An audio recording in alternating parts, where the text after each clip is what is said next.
Hey, how you doing? This is John, and welcome to John's Long Box. Today we're looking at the Spider-Woman, issue number 1. This is 35 cents, 1978. To know her is to fear her. This is not her first appearance. She debuted in Marvel's Spotlight.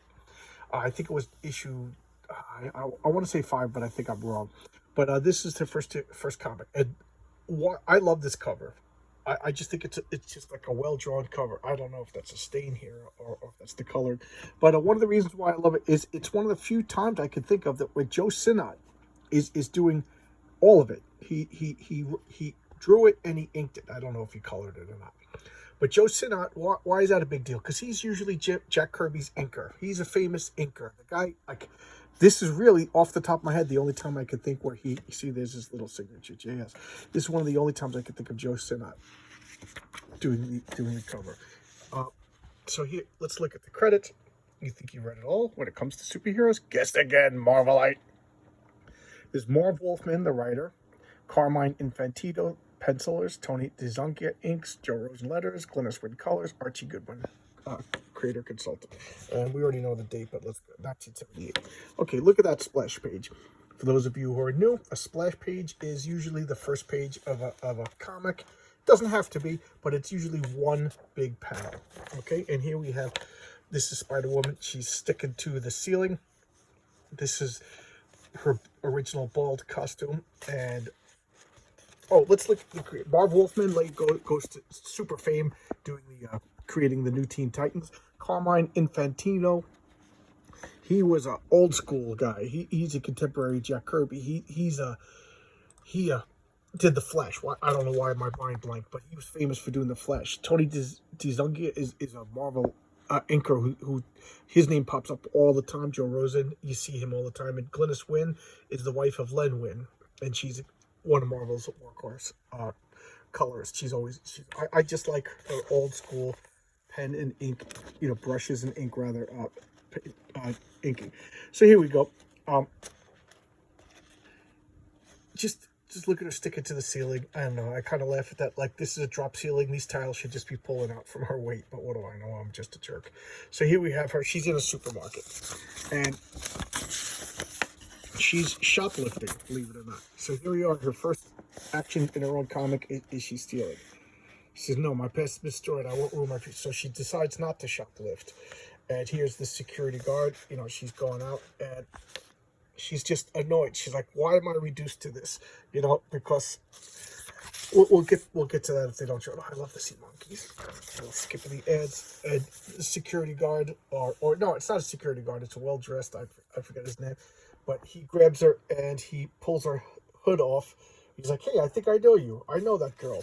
And Jessica Drew is going home. She's humiliated. She was shoplifting. She almost got caught. She almost fought some guy. And the guy ends up recognizing her. Why? Because they originally made it like Spider-Man. He was feared at the beginning, but they changed it to that she has these pheromone powers and she can't control them. So at this point in her career, she could create pheromones that make people fear her. They explain that in issue 16. And then later on, they give her the powers to, like, her pheromones could, like, control your emotions to, like, be attracted to her, like her, trust her, not just fear her. Power creep always happens. I always say that superheroes get more powerful. So yeah, let that be known that she originally has like light brownish, brunettish hair, and she's down and out on her luck. And I'll tell you why if I forget. Oh, okay, they're telling her origin. So now she's going to sleep. Who am I? What's going on? So here's Mordred the Mystic. Mordred the Mystic is like just a strange Marvel character. All you need to know is he has magic MacGuffin powers and he shows up in Mystic stories, and he's somehow tied to the high evolutionary. So here we have this is actually the 1930s. So this is her father, the high evolutionary, before he blocked himself in his arm, and they all go to Wonder Mountain and they're doing these experiments. So that's her in the so she's old, and you'll see she was put into suspended animation. And the high evolutionary could control all of his cells, so he could age, he could de-youth, he could evolve and stuff like that. So and they're doing these work on spiders. Originally, her original origin was she was a spider that the High Evolutionary evolved into a human, but that didn't go over too well. And then she started working for Hydra, so they kind of retconned it, saying that Hydra gave her false memories, and then Marjorie the Mystic unlocked her true memories. So these are her parents. That's her working for the High Evolutionary, and they're building his like keep on Wundagore Mountain. Wundagore Mountain, if you may or may not know, also plays a significant part in the Vision of Scarlet Witch's origins, and Magneto and the Puppet Master. They're all tied to this Wundagore Mountain. Why is Wundagore Mountain important? It's one of the 3 places where there's vibranium.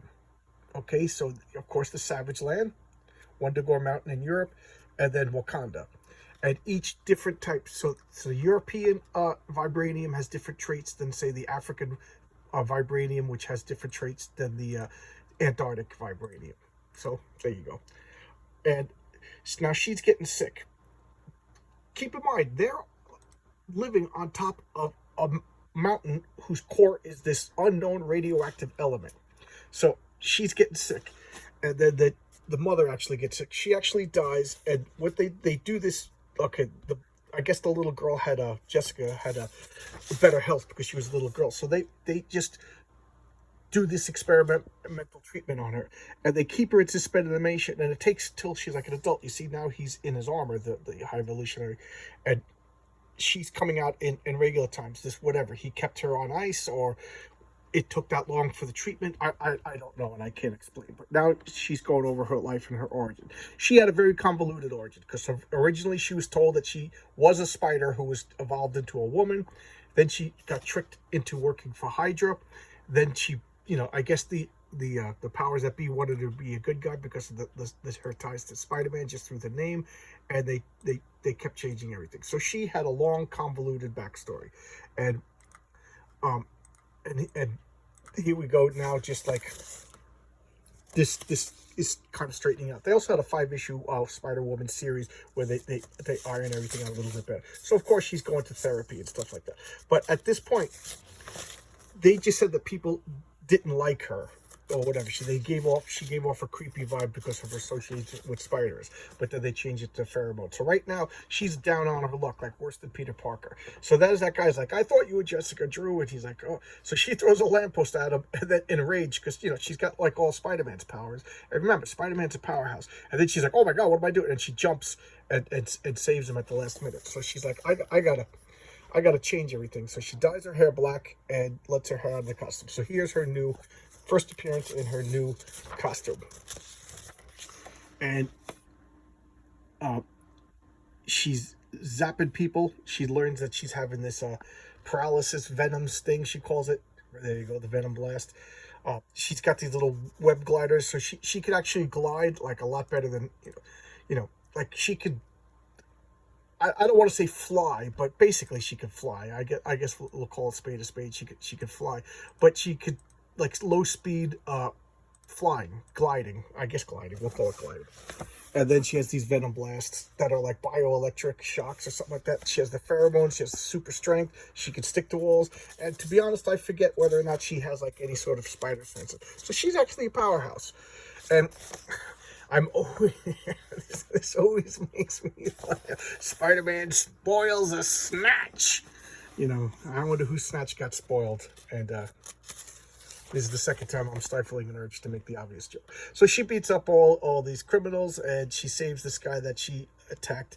And she's like, look, I'm not who you thought I was. I got black hair, And he's just like, whoever she was, I want Spider-Woman. So he becomes obsessed. So he's going to become like the thorn in her side. And there you go. This was the first issue, and it wasn't any great shakes. Spider-Woman got off to a real rocky start, but it turned into a real fun comic. I recommend getting some of these now while they're still cheap, because I don't know what's going on, but the price of back issues has been skyrocketing. I was trying to plug some holes in my Werewolf by Night collection, and oh geez, those comics are just becoming too expensive for me. So I don't know what I'm gonna do. But I'm glad people are into back issues. It makes my collection more valuable. But geez, you know, I guess I'm just gonna have to do the same thing and just read what I got. Who wants to do that? We want to obsessively collect more comics. But anyway, Jessica Drew, she becomes a private detective. And later on, Brian Michael Bendis wanted to use her in a story. And once Marvel heard what he wanted to do, they're like, no, you can't use Jessica Drew. So he made up Jessica Jones. So that's why Jessica Jones and Jessica Drew have like a similar power set and a similar look, similar name, because they originally were the same character. So there you go. And I guess it's smart on Brian Bendis, because if it was Jessica Drew Spider-Woman, he wouldn't be getting any royalties from a TV show. So there you go, Brian. You made out. All right. So there you go. That's today's video. Thanks a lot. Hit like, hit subscribe, please, guys. I having some internet trouble for the past couple of days. So it's been, I don't know, it's taken like 18 hours to upload a video. So I don't know what's going on. I'm trying to get it fixed. So thanks a lot, everybody. I'll see you tomorrow with another video, if this freaking internet lets me do it. All right, see ya. Bye-bye.